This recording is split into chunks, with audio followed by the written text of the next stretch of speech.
बड़ी खबर इस वक्त हम आपको बता रहे हैं। राम मंदिर कथित दान चोरी के मामले में बड़ी खबर एसआईटी ने सौंपी है प्रारंभिक जांच रिपोर्ट। सूत्रों के मुताबिक एसआईटी ने रिपोर्ट में दान राशि की गणना और निगरानी व्यवस्था पर गंभीर सवाल उठाए हैं।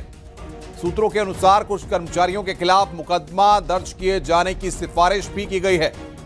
बड़ी खबर यहां पर हम आपको बता रहे हैं। इस वक्त की ब्रेकिंग न्यूज हम आपको बता रहे हैं। राम मंदिर कथित दान चोरी के मामले में इस वक्त की बड़ी खबर, एसआईटी ने प्रारंभिक जांच रिपोर्ट यहां पर सौंपी है। इस वक्त की बड़ी खबर, एसआईटी ने निगरानी व्यवस्था पर सवाल उठाए हैं। राम मंदिर कथित दान चोरी का यह पूरा मामला है। एसआईटी ने प्रारंभिक जांच रिपोर्ट यहां पर सौंपी है। सूत्रों के हवाले से इस वक्त की बड़ी खबर हम आपको बता रहे हैं। और संकेत हमारे सहयोगी हमारे साथ फोन लाइन पर बातचीत करने के लिए जुड़ रहे हैं। संकेत, क्या जानकारी मिल पा रही है? ये बताया जा रहा है कि निगरानी व्यवस्था पर सवाल उठाए गए हैं। बिल्कुल, एसआईटी ने ये महत्वपूर्ण रिपोर्ट सौंप दी है। ये प्रारंभिक रिपोर्ट है एसआईटी की और ये सौंप दी गई है एसीएस होम और मुख्यमंत्री कार्यालय संजय प्रसाद को। ये महत्वपूर्ण रिपोर्ट सौंप दी गई है और इस रिपोर्ट में कई महत्वपूर्ण तथ्यों के बारे में बताया गया है, जो कि राम मंदिर की जो दान की व्यवस्था थी, इसको लेकर एसआईटी जांच कर रही थी, कथित दान चोरी प्रकरण की। और इसमें जो रिपोर्ट सौंपी गई है उसमें सूत्रों के माने तो एसआईटी ने दान राशि की जो गणना है उसकी निगरानी व्यवस्था पर भी सवाल उठाए हैं। यानी कि जो दान राशि की गणना है उसकी निगरानी की जो व्यवस्था थी उसमें चूक थी, उसमें खामियां थी, उस पर सवाल उठाए हैं। इसके अलावा किसी भी व्यक्ति को राम मंदिर ट्रस्ट के क्लीन चिट नहीं मिली है, ये खास बात है इस रिपोर्ट में सूत्रों की माने।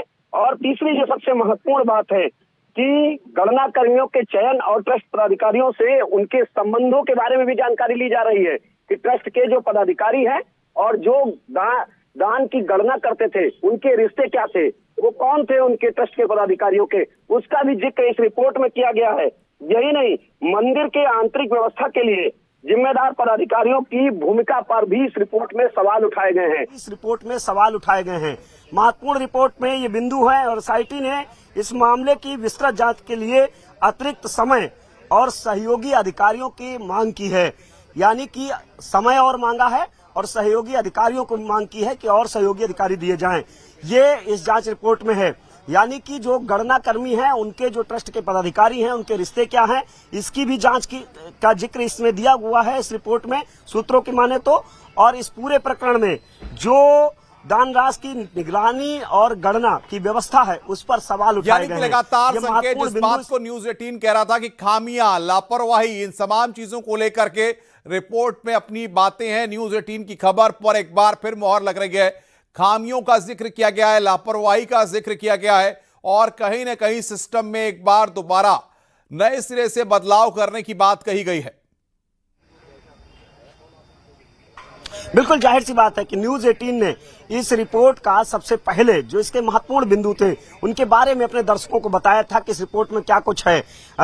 और अब इस रिपोर्ट में इस बात की पुष्टि भी हुई है। दरअसल जो सूत्रों की माने तो इस रिपोर्ट में इस बात का जिक्र किया गया है कि जो 14 पदाधिकारी ट्रस्ट के हैं उनके जो लिखित बयान लिए गए हैं वो बयान और जो दस्तावेज लिए गए हैं उनका मिलान नहीं हो रहा, यानी कि खामियां हैं।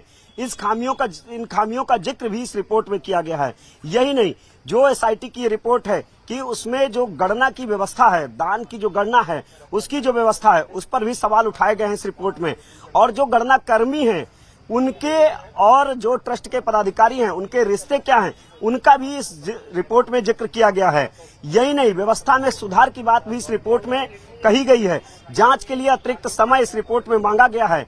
न्यूज 18 ने इस बात का खुलासा इस रिपोर्ट के बारे में पिछले 2 दिन पहले ही बताया था कि जो जांच रिपोर्ट अभी तक जो जांच पड़ताल में सामने आया है, जो अयोध्या में एसआईटी लगातार रुकी। दरअसल मुख्यमंत्री योगी आदित्यनाथ ने जैसे ही ट्रस्ट ने मांग की कि इसकी जांच कराई जाए इस पूरे प्रकरण की, सीएम योगी ने तत्काल निर्देश देते हुए एसआईटी का गठन कर दिया। 3 सदस्यीय एसआईटी कमेटी, एक वरिष्ठ आईएएस जो लखनऊ के मंडलायुक्त विजय विश्वास पंत को इस कमेटी में रखा। इसके अलावा एक आईपीएस को रखा, वरिष्ठ आईपीएस अफसर को जो आईजी लखनऊ रेंज के हैं उनको रखा। और यही नहीं, वित्त के मामले में जो जानकार हैं नील रतन, उनको भी इस पूरी जांच कमेटी में रखा। यानी कि जो 3 सदस्यीय कमेटी रही, ये विशेषज्ञों की कमेटी थी। हर बिंदु पर इस कमेटी ने जांच की, अलग अलग लोगों से पूछताछ की। जिन लोगों ने दान दिया, क्या दान दिया, उनका बाकायदा दान रजिस्टर का जो ब्यौरा था वो भी देखा और उन लोगों से संपर्क किया।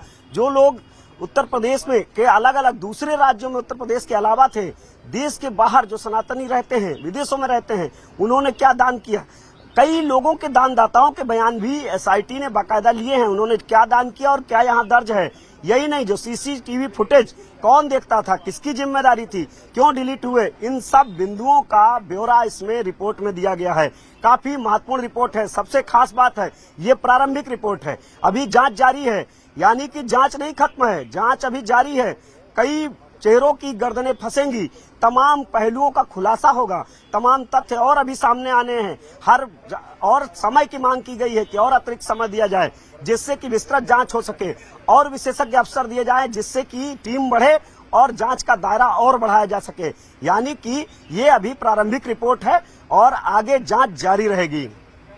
बिल्कुल संकेत, बहुत महत्वपूर्ण बात आप कह रहे हैं। जाहिर तौर पर इन सारी चीजों का अपने आप में महत्व और बढ़ जाता है, लेकिन क्या यह माना जाए, शुरुआती रिपोर्ट सौंप दी गई है तो अगले कुछ घंटों बाद ये पूरी टीम एक बार फिर अयोध्या में दिखाई पड़ सकती है। और आज क्योंकि अयोध्या में शेषावतार मंदिर पर ध्वजारोहण का कार्यक्रम भी है, ऐसे में तमाम वीवीआईपी वहां पर पहुंच रहे हैं, वहां भी इस रिपोर्ट की चर्चा हो सकती है। बिल्कुल जाहिर सी बात है कि राम मंदिर बहुत ही संवेदनशील प्रकरण है और यही वो वजह है कि मुख्यमंत्री योगी आदित्यनाथ ने इसको बहुत गंभीरता से इस पूरे प्रकरण को लिया और बड़ी सावधानी से जो जांच कमेटी गठित की गई, एक एक बिंदु पर बहुत संवेदनशीलता से जांच टीम ने बाकायदा जांच की। और सीएम योगी के साफ निर्देश थे, बार बार उन्होंने निर्देश दिए कि निष्पक्ष जांच, किसी भी तरीके से कोई बचना नहीं चाहिए, निष्पक्ष जांच होनी चाहिए, पारदर्शी तरीके से जांच होनी चाहिए। और वो जांच जो प्रारंभिक रिपोर्ट दी गई उसमें इन सब बिंदुओं का जिक्र है कि किस तरीके से जांच की गई है। हर 100 से ज्यादा लोगों से बाहर के पूछताछ की गई है। यही नहीं, 70 से ज्यादा जो राम मंदिर से जुड़े हुए लोग हैं उनसे पूछताछ की गई है। 14 लोग जो ट्रस्ट के हैं, जो ट्रस्ट के पदाधिकारी हैं, जो ट्रस्ट से जुड़े हुए हैं, उनके लिखित बयान दर्ज किए गए हैं। उनके जो बयान हैं और दस्तावेजों का जो मिलान है वो कराया गया है कि जो उन्होंने बयान दिए और दस्तावेजों में क्या कुछ है उसका भी मिलान हुआ है। और यही नहीं, इस पूरे प्रकरण में जो गणना प्रक्रिया है, जो दान की जो गणना होता है, उसमें कौन कौन लोग शामिल हैं, उनके ट्रस्ट के पदाधिकारियों से लेकिन सबसे बड़ी बात यह है कि कुछ वक्त पहले मुख्यमंत्री ने अयोध्या में खुद कहा था कि राम भक्तों के किसी भी तरह से उनकी भावना से खिलवाड़ नहीं होने दी जाएगी। तो क्या ये माना जाए, प्रारंभिक जांच रिपोर्ट अब सौंप दी गई है, आने वाले कुछ दिनों में कुछ कार्रवाइयां, कुछ एक्शन होते हुए यहां पर दिख सकते हैं और राम भक्त इसको लेकर जाहिर तौर पर अयोध्या में काफी उत्साहित होंगे कि अब दूध का दूध और पानी का पानी होगा, जिसका जिक्र मुख्यमंत्री ने खुद किया था। बिल्कुल जाहिर सी बात है, मुख्यमंत्री योगी आदित्यनाथ ने बड़े मंच से सार्वजनिक रूप से सीधे तौर पर कहा राम भक्तों को संबोधित करते हुए कि किसी भी